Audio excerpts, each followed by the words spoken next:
جب سے T V دیکھنے کا رواج ہے، ٹی وی دیکھنے والوں کے مرنے کے بعد قبر میں عذاب ہونے کے بڑے ہی عبرتناک واقعات بھی سامنے آ رہے ہیں، جن سے ہمیں سبق لینا چاہیے، کیونکہ اللہ تعالیٰ نے یہ واقعات اسی لیے دکھائے ہیں تاکہ ہم لوگ عبرت حاصل کر سکیں۔ چنانچہ ایک رسالہ ٹی وی کی تباہ کاریاں میں ایک عورت کا بڑا عبرتناک واقعہ لکھا ہے کہ رمضان شریف کے مہینے میں افطار کے وقت گھر میں ایک ماں اور ایک بیٹی تھی۔ ماں نے بیٹی سے کہا کہ آج گھر پر مہمان آنے والے ہیں، افطاری تیار کرنی ہے، اس لیے تم بھی میری مدد کرو اور کام میں لگو اور افطاری تیار کرو۔ بیٹی نے صاف جواب دیا کہ امی، اس وقت ٹی وی پر ایک خاص پروگرام آ رہا ہے، میں اس کو دیکھنا چاہتی ہوں، اس سے فارغ ہو کر کچھ کروں گی۔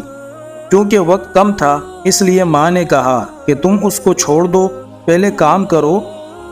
مگر بیٹی نے ماں کی بات سنی انسنی کر دی اور پھر اس خیال سے اوپر کی منزل میں ٹی وی لے کر چلی گئی کہ اگر میں یہاں نیچے بیٹھی رہی تو ماں بار بار مجھے منع کرے گی اور کام کے لیے بلائے گی۔ چنانچہ اوپر کمرے میں اندر جا کر اندر سے کنڈی لگائی اور پروگرام دیکھنے میں مشغول ہو گئی۔ نیچے ماں بیچاری آواز دیتی رہ گئی، لیکن اس نے کچھ پرواہ نہ کی۔ پھر ماں نے افطاری کے لیے جو تیاریاں ہو سکی کر لی۔ اتنے میں مہمان بھی آ گئے اور سب لوگ افطاری کے لیے بیٹھ گئے۔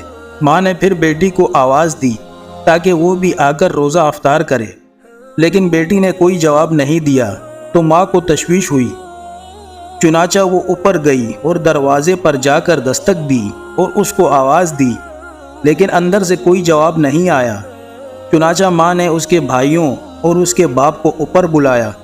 انہوں نے آواز دی اور دستک دی، مگر جب اندر سے کوئی جواب نہ آیا تو بالآخر دروازہ توڑا گیا۔ جب دروازہ توڑ کر اندر گئے تو دیکھا کہ ٹی وی کے سامنے مری ہوئی اندھے منہ زمین پر پڑی ہے اور انتقال ہو چکا ہے۔ اب سب گھر والے پریشان ہو گئے۔ اس کے بعد جب اس کی لاش اٹھانے کی کوشش کی تو اس کی لاش نہ اٹھی اور ایسا محسوس ہونے لگا کہ وہ کئی ٹن وزنی ہو گئی ہے۔ اب سب لوگ پریشان ہو گئے کہ اس کی لاش کیوں نہیں اٹھ رہی۔ اسی پریشانی کے عالم میں ایک صاحب نے جو ٹی وی اٹھایا تو اس کی لاش بھی اٹھ گئی۔ اب صورتحال یہ ہو گئی کہ اگر ٹی وی اٹھائیں تو اس کی لاش ہلکی ہو جائے، اگر ٹی وی رکھ دیں تو اس کی لاش بھاری ہو جائے۔ اس ٹی وی کو اٹھا کر اس کی لاش نیچے لائے اور اس کو غسل دیا، کفن دیا۔ جب اس کا جنازہ اٹھانے لگے تو پھر اس کی چارپائی ایسی ہو گئی جیسے کسی نے اس کے اوپر پہاڑ رکھ دیا، لیکن جب ٹی وی کو اٹھایا تو آسانی سے چارپائی بھی اٹھ گئی۔ تمام اہل خانہ شرمندگی اور مصیبت میں پڑ گئے۔